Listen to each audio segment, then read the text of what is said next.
Gun violence is a growing epidemic in LA and across the country, and now several groups have joined forces to put on the Firearm Domestic Violence Summit, an effort to shine a light on gun violence and domestic abuse. Anna Marcos has more.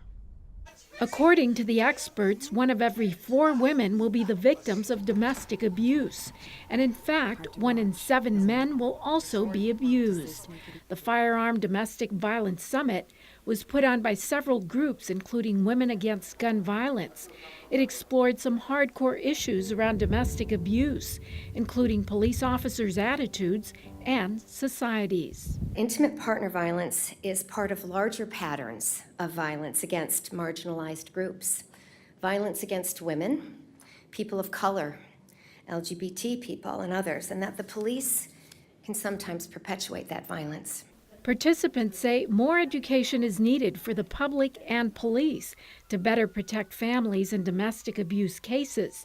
City Attorney Mike Fewer, another champion for gun violence prevention, has worked on policies to keep guns away from criminals, children, and domestic abusers. Kids who are witnesses or victims of violence, let's say domestic violence, but not only domestic violence, gang activity, gun violence in a neighborhood, are more likely to perpetrate it later on. Kids who are exposed to violence on an ongoing basis will never have their brains develop the way they were biologically intended to.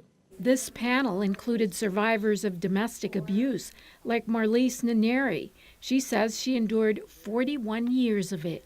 I've been beaten to the ground and kicked all over my body with steel-toe boots. I've been slugged in my head repeatedly over the years. I had a knife put to my throat. I've been strangled. Nuneri finally got the courage to leave her husband, but she says he later shot her in the heart in front of her children.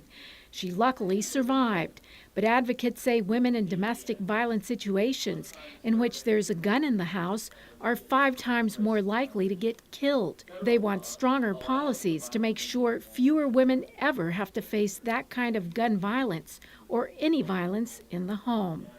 I'm Anna Marcos for LA This Week.